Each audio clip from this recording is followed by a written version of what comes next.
जय श्री राम। गहन मनन का आज मैं एक दूसरा भाग प्रस्तुत करता हूँ। मैं समझता हूँ आपको अच्छा लगेगा। मैं अपनी बात पहले इन 4 लाइनों से शुरू करता हूँ कि पत्थर तब तक सलामत है जब तक वह पत्थर पहाड़ से जुड़ा है। पत्ता तब तक सलामत है जब तक वह पेड़ से जुड़ा है, और इंसान केवल तब तक ही सलामत है जब तक वह परिवार से जुड़ा है। अन्यथा परिवार से अलग होकर आज़ादी तो मिल जाएगी, लेकिन संस्कार चले जाएंगे। यही बात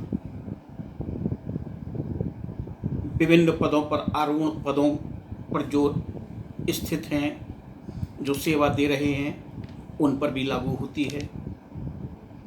अगर वह उसमें केवल अपनी ही सोच रखकर उस व्यवस्था के अनुरूप कार्य न करके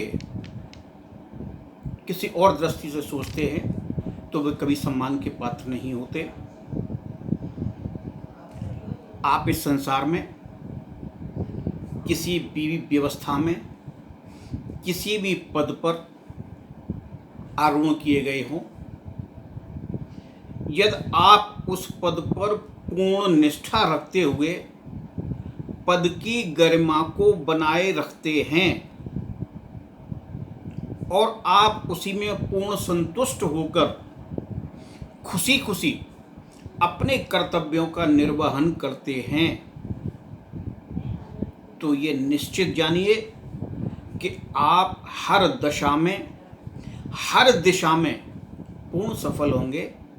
आपको कहीं भी किसी भी असुविधा, किसी भी परेशानी और किसी भी असफलता का सामना नहीं होगा। मैं अपनी इस बात को आपके सामने एक दृष्टांत के माध्यम से रखना चाहता हूं। सिकंदर महान का एक सेनापति था। वह अपनी निष्ठा, अपनी कर्तव्य परायणता, अपने मृदु व्यवहार और कार्य के प्रति लगन के लिए बहुत ही मशहूर था। एक बार उससे छोटी सी गलती हो गई, जिससे कि सिकंदर बहुत नाराज हो गए। उन्होंने उसको अपने पास बुलाया और उसको, जो सेना का सबसे उच्च पद सेनापति का था, उससे उसका डिमोशन करके उसे सूबेदार के पद पर रख दिया, जो कि सेना का सबसे छोटे अधिकारी का पद था।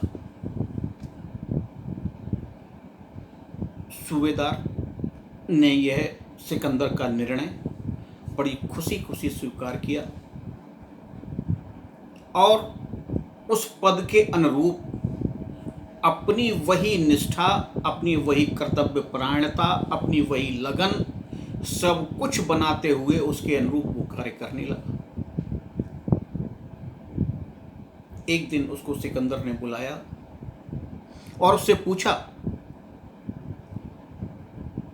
कि मैंने तुमको सेना के उच्च पद से सेना के सबसे निम्न पदाधिकारी के रूप में आपको पदोन्नत कर दिया, क्या तुम्हें बुरा नहीं लगता? क्या तुम्हें ये नहीं लगता कि मन ही मन लोग क्या कहते होंगे, क्या सोचते होंगे, या तुम पर हंसते होंगे? तो उसने हाथ जोड़कर सिकंदर से कहा कि महाराज, मैं अब पहले से ज्यादा खुश हूं। बोले क्या मतलब?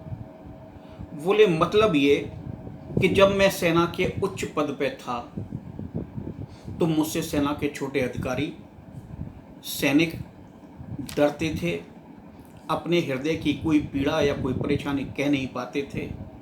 अब मैं आपने नीचे कर दिया तो अब मुझसे हर व्यक्ति, सेना का छोटे से छोटा सैनिक भी बात करने में कोई ज़्यादा हिचक नहीं रखता और अपने पीड़ा को, अपनी कोई भी बात बड़ी सदा सहता से मेरे सामने रख सकता है और रखता है, और मैं उसकी पीड़ा का निवारण करता हूँ।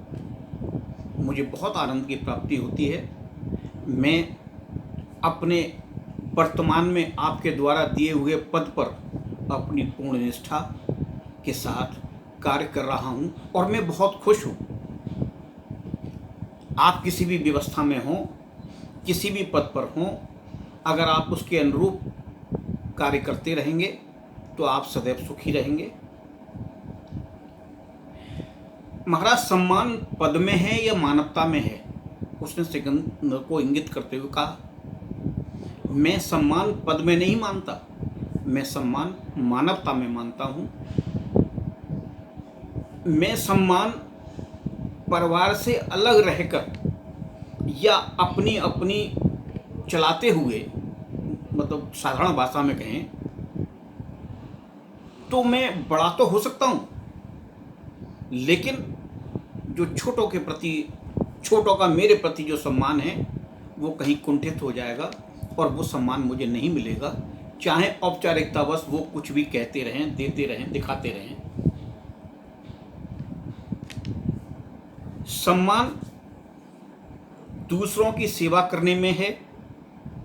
आप उसको ईमानदारी से करते रहिए, आपके नम्र व्यवहार से, आपकी सदा सहायता से, आपकी निष्ठा से आपको सदैव किसी भी पद पर हों, कहीं भी हों, कैसी भी व्यवस्था में हों, आपको सम्मान मिलता रहेगा।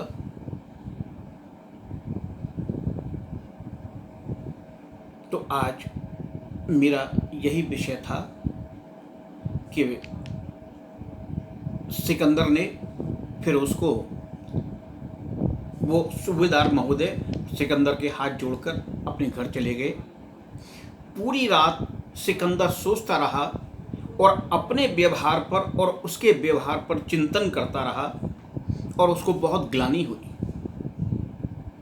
उसने दूसरे दिन उसको बुलाया, उससे क्षमा मांगी और पुनः उसे उसके पद पर, यानी कि सेनापति के पद पर प्रोन्नत करके फिर कार्य करने को छोड़ दिया। तो ये सदैव याद रखिए कि आप पद से अपना आलिंगन मत करिए, पद से ही अपने सम्मान को प्राप्त करने का प्रयास मत करिए। आप हमेशा प्रयास करिए कि आपको आपके कार्य, आपके कार्य करने की प्रणाली, आपके व्यवहार, आपकी नम्रता, आपकी पद के प्रति निष्ठा आपको सम्मान दिलाएगी, न कि पद आपको सम्मान दिलाएगा। जय श्री राम।